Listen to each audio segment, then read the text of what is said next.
ನಮಸ್ಕಾರ, ಶುಭೋದಯ. ಸಂಕಲ್ಪ ಸಿದ್ಧಿ ಕಾರ್ಯಕ್ರಮಕ್ಕೆ ತಮ್ಮೆಲ್ಲರಿಗೂ ಆತ್ಮೀಯ ಪ್ರೀತಿಯ ಸ್ವಾಗತ ಹೇಳ್ತಾ ಇರೋದು ನಾನು ಅನೂಷಾ. ಮೊದಲನೇ ಬಾರಿ ನಮ್ಮ ವಾಹಿನಿ ವೀಕ್ಷಿಸ್ತಿದ್ರಾ ಅಂತಂದರೆ ಈಗಲೇ ನಮ್ಮ ಚಾನಲ್ನ ಸಬ್ಸ್ಕ್ರೈಬ್ ಮಾಡಿ, ನಮ್ಮ ವೀಡಿಯೋಸ್ನ ಲೈಕ್ ಮಾಡಿ. ನಿಮಗೆ ನಿಮ್ಮ ಮನೆಯಲ್ಲಿ ಅನೇಕ ರೀತಿಯಾಗಿರುವಂಥ ತೊಂದರೆಗಳು, ಕಷ್ಟಗಳು, ಸಮಸ್ಯೆಗಳು ಒಂದಾದ್ಮೇಲೆ ಒಂದು ಬರ್ತಾ ಇದೆ. ಎಲ್ಲ ರೀತಿ ಪ್ರಯತ್ನ ಪಡ್ತಾ ಇದ್ದೀವಿ, ಆದರೂ ಕೂಡ ಪರಿಹಾರ ಸಿಗ್ತಾ ಇಲ್ಲ ಅಂತಂದರೆ ಖಂಡಿತವಾಗ್ಲೂ ಚಿಂತೆ ಮಾಡಬೇಡಕ್ಕೆ ಹೋಗಬೇಡಿ. ಇವತ್ತೇ ಈಗಲೇ ನೀವು ಅಕ್ಷಯ ವೃಕ್ಷವನ್ನು ಬರಮಾಡ್ಕೊಳ್ಬೇಕಾಗತ್ತೆ. ಇನ್ನು ಪ್ರತಿನಿತ್ಯ ಕೂಡ ನಮಗೆ ಸಾಕಷ್ಟು ವಿಚಾರಗಳ ಬಗ್ಗೆ ಮಾಹಿತಿ, ಮಾರ್ಗದರ್ಶನ ನೀಡ್ತಾ ಇರುವಂಥ ಸ್ಪಿರಿಚುವಲ್ ಗುರು ಡಾಕ್ಟರ್ ವಿಷ್ಣುದತ್ತ ಗುರುಜಿಯವರು ಇವತ್ತಿನ ಕಾರ್ಯಕ್ರಮದಲ್ಲಿ ನಮ್ಮ ಜೊತೆಲಿದ್ದಾರೆ. ಬನ್ನಿ ಗುರುಗಳನ್ನ ಕಾರ್ಯಕ್ರಮಕ್ಕೆ ಬರಮಾಡ್ಕೊಳ್ಳೋಣ. ನಮಸ್ತೆ ಗುರುಗಳೇ, ಕಾರ್ಯಕ್ರಮಕ್ಕೆ ಭಕ್ತಿಯ ಸ್ವಾಗತ. ಪ್ರತಿನಿತ್ಯ ನವರಾತ್ರಿ ಬಗ್ಗೆ ನಮಗೆ ತಿಳಿಸ್ಕೊಡ್ತಾ ಬಂದಿದ್ದೀರಾ. ಹೇಗೆ ದಿನಗಳು ಹೋಗ್ತಾ ಇದೆ ಗೊತ್ತಾಗ್ತಾ ಇಲ್ಲ. ಪ್ರತಿಯೊಂದು ವಿಚಾರಗಳನ್ನ ಕೂಡ ಎಲ್ಲರೂ ಕೂಡ ತಿಳ್ಕೊಳ್ತಾ ಇದ್ದೀವಿ. ಅದರ ಜೊತೆಯಲ್ಲಿ 6 ದಿನಕ್ಕೆ ಕಾಲಿಟ್ಟಿದ್ದೀವಿ. ಇವತ್ತು 6ನೇ ದಿನ. ಯಾವ ದೇವಿಯ ಆರಾಧನೆ ಹೇಗೆ ಮಾಡಬೇಕು, ಮಾಡೋದ್ರಿಂದ ಸಿಗುವಂಥ ಲಾಭಗಳು, ಫಲಗಳೇನು, ಇದ್ರ ಬಗ್ಗೆ ಕಾರ್ಯಕ್ರಮದಲ್ಲಿ ತಿಳಿಸ್ಕೊಡ್ಬೇಕು. ಓಂ ವಿಶ್ವಸ್ಮೈ ನಮಃ. ಪ್ರೀತಿಯ ಬಂಧುಗಳೇ, ಈ ಕಾತ್ಯಾಯಿನಿ ದೇವಿಯನ್ನು ಆರಾಧನೆ ಮಾಡೋದರಿಂದ ಈ ಕಾತ್ಯಾಯಿನಿ ಋಷಿಗಳ ಪುತ್ರಿ.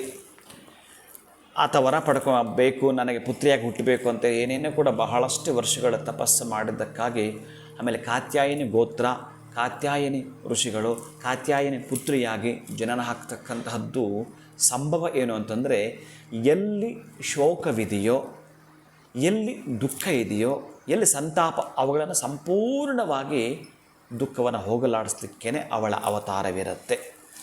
ಆಮೇಲೆ ಅಷ್ಟು ಹೋದ್ಮೇಲೆ 4 ಕೊಡ್ತಾಳಂತೆ. ಆ 4 ಯಾವುವು?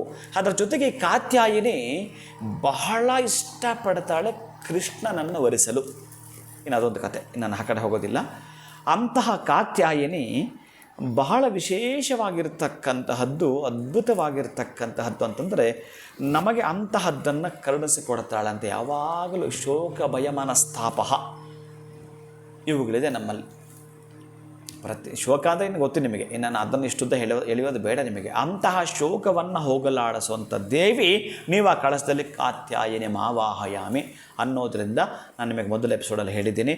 ಅದರ ಪ್ರಕಾರ ನೀವು ಆವಾಹನೆ, ಪೂಜೆ, ಅನುಷ್ಠಾನ ಮಾಡಿಕೊಳ್ಳುತ್ತಾ ಇವತ್ತು ಅಂತಹ ಕಾತ್ಯಾಯನಿಗೆ ಪಂಚಫಲಗಳನ್ನು ನೈವೇದ್ಯ ಮಾಡತಕ್ಕಂತಹದ್ದನ್ನು ಬಹಳಷ್ಟು ಅದ್ಭುತವಾಗಿರ್ತಕ್ಕಂತಹದ್ದು.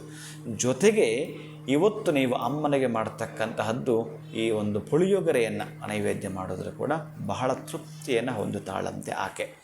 ಇನ್ನು ವಿಶೇಷವಾಗಿ ಆ 4 ಆಕೆ ಕೊಡೋದಾದರೂ ಏನಂತಂದರೆ ಬಹಳ ಪುಷ್ಕಳವಾಗಿ ನಿನ್ನ ಮನ 2 ತುಂಬಿಸ್ತಾಳಂತೆ.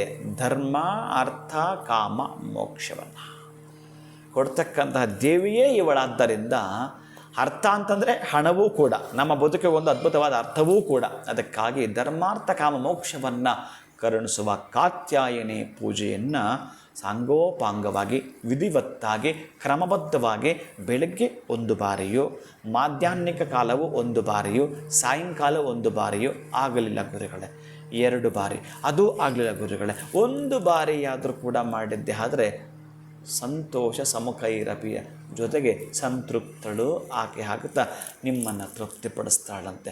ಅಂತಹ ಶ್ಲೋಕವನ್ನು ಪದೇ ಪದೇ ನೀವು ಕೇಳುತ್ತೀರಿ ಅಥವಾ ಹೇಳಿಕೊಳ್ತೀರಿ ಅಮ್ಮನ ಆ ಒಂದು ಚಿತ್ರ ನೋಡೋ ಮುಖಾಂತರ. ಓಂ ಚಂದ್ರಹಾಸೋಜ್ವಲಕರ ಶಾರ್ದೂಲಾವರವಾಹನ ಕಾತ್ಯಾಯನಿ ಶುಭಂ ದದ್ಯಾತ್ ದೇವಿ ದಾನವಘಾತಿನಿ, ದೇವಿ ದಾನವಘಾತಿನಿ. ಓಂ ಕಾತ್ಯಾಯನಾಯ ವಿದ್ಮಹೇ ಕನ್ಯಾಕುಮಾರಿ ಧೀಮಹಿ ತನ್ನೋ ದುರ್ಗೆ ಪ್ರಚೋದಯಾತ್. ಅಮ್ಮನ ಅಷ್ಟೂ ಅವತಾರಗಳಲ್ಲಿ ಬಹುಶಃ ನಾನು ತುಂಬ ಕಲಿಕೆಗಾಗಿ ಇದ್ದಾಗ ಈ ಕನ್ಯಾಕುಮಾರಿ ಅಲ್ಲಿ ಏನು ಈ ವಿವೇಕಾನಂದರ ಸ್ಟ್ಯಾಚ್ಯೂ ಇದೆಯೋ ಅಲ್ಲಿ ಅಮ್ಮನ ದೇವಸ್ಥಾನಕ್ಕೆ ಬಹಳ ಹೊರಟು ಬಿಡ್ತಾ ಇದ್ದೆ. ನಮಗೆ ಸಂಬಂಧಪಟ್ಟ ಮಠ ಅಲ್ಲಿರೋದ್ರಿಂದ ನಾನು ಜಾಸ್ತಿ ಅಲ್ಲಿ ಹೊರಡ್ತಾ ಇದ್ದೆ. ಬಹಳ ನನಗೆ ಇಷ್ಟವಾಗಿರ್ತಕ್ಕಂತಹ ದೇವಿ. ಹಾಗಾಗಿ ಅಂತಹ ಕಾತ್ಯಾಯನೆಯನ್ನು ನೀವೇನಾದರೂ ಸಾಂಗೋಪಾಂಗವಾಗಿ ಪೂಜಿಸಿದ್ದೆ ಆದರೆ ಅತ್ಯಂತ ಪುಣ್ಯ ಫಲದ ಜೊತೆಗೆ ನೀವು ಬಯಸಿದ ಫಲವನ್ನು ಆಕೆ ಕೊಡುತ್ತಾಳೆ. ಇನ್ನು ಆಜ್ಞಾಚಕ್ರ, ಬಹುಶಃ ಅಮ್ಮನನ್ನೇನಾದರೂ ನಾವು ಅತ್ಯಂತ ಪ್ರೀತಿಯಿಂದ ಶ್ರದ್ಧೆಯಿಂದ ಪೂಜಿಸ್ತೀವಿ ಅಂತಂದರೆ, ಯಾವೆಲ್ಲ ಸಾಧಕರು ಅಂಥ ಶ್ರದ್ಧೆ ಭಕ್ತಿಯಿಂದ ಪೂಜಿಸ್ತಾರೋ ಅಂತಹ ಸಾಧಕನ ಆಜ್ಞಾಚಕ್ರದಲ್ಲಿ ನೆಲೆಸ್ತಕ್ಕಂತಹದ್ದು. ಆಜ್ಞಾಚಕ್ರದ ಬಗ್ಗೆ ಮಾತಾಡಲಿಕ್ಕೆ ಹೊರಟ್ರೆ ಬಹುಶಃ ಈಗ ಏನಿದೆಲ್ಲ ಇದೆಯೋ ಈ ಭಾಗ ಆಜ್ಞಾಚಕ್ರ ಸ್ವಲ್ಪ ಆ ಕಡೆ ಸರಿದ್ರೆ ಏನಾಗುತ್ತೆ, ಅಂತಹ ಆಜ್ಞಾಚಕ್ರ ಆಕ್ಟಿವ್ ಆದರೆ ನಾವು ಹೇಗಿರ್ತೀವಿ. ಇನ್ನು ನಾನು ಹೆಚ್ಚಿಗೆ ಹೇಳೋದಕ್ಕಿಂತಲೂ ನೀವು ಅದನ್ನು ಅನುಭವಿಸಬೇಕು. ಅದಕ್ಕಾಗಿ ಅಮ್ಮನನ್ನು ಆರಾಧಿಸಿ ಅಂಥ ಶ್ರೇಷ್ಠತೆಯನ್ನು ತಾವೆಲ್ಲರೂ ಕೂಡ ಅನುಭವಿಸಿ. ಕಾತ್ಯಾಯನಿ ಕೃಪಾಕಟಾಕ್ಷ ಸಿದ್ಧಿರಸ್ತು. ಖಂಡಿತ ಗುರುಗಳೇ, ಪ್ರತಿಯೊಬ್ಬರಿಗೂ ಕೂಡ ಸರಳ ರೀತಿಯಲ್ಲಿ ತಿಳಿಸ್ಕೊಡ್ತಾ ಇದ್ದೀರಾ. ಮಾಡೋಕ್ಕಾಗಲ್ಲ ಅನ್ನೋರು ಕೂಡ ನೀವು ಹೇಳ್ತಾ ಇರೋವಂಥ ವಿಧಾನವನ್ನು ಕೇಳಿದ್ರೆ ಖಂಡಿತವಾಗ್ಲೂ ನಾವು ಮಾಡಬಹುದು ಅನ್ನೋ ಒಂದು ಮನಸ್ಥಿತಿಗೆ ಬರ್ತಾರೆ ಅಂತ ಹೇಳ್ಬೋದು. ಇನ್ನು ಈ ದಿನ ಕಾತ್ಯಾಯನಿ ದೇವಿಯ ಆರಾಧನೆಯನ್ನು ಹೇಗೆ ಮಾಡಬೇಕು, ಜೊತೆಗೆ ಪುಳಿಯೋಗರೆ ನೈವೇದ್ಯವನ್ನು ನಾವು ಯಾವ ರೀತಿ ನೀಡಬೇಕು ಅನ್ನೋದ್ರ ಬಗ್ಗೆ ತಿಳಿಸ್ಕೊಟ್ಟಿದ್ದೀರಾ. ಧನ್ಯವಾದಗಳು ತಮಗೆ. ನಮಸ್ಕಾರ. ಹರೇ ಶ್ರೀನಿವಾಸ. ಮಂತ್ರವನ್ನು ಕೂಡ ತಿಳಿಸ್ಕೊಟ್ಟಿದ್ದಾರೆ, ನೈವೇದ್ಯ ಏನು ಮಾಡಬೇಕು ಅಂತ ತಿಳಿಸ್ಕೊಟ್ಟಿದ್ದಾರೆ. ಇನ್ನೇನಿದ್ರು ಆಚರಣೆಯನ್ನು ನೀವು ಮಾಡಬೇಕು ಅಂತ ಹೇಳ್ತಾ ವಿಡಿಯೋನ ಮುಗಿಸುವಂಥ ಸಮಯ ಆಗಿದೆ. ನಮಸ್ಕಾರ.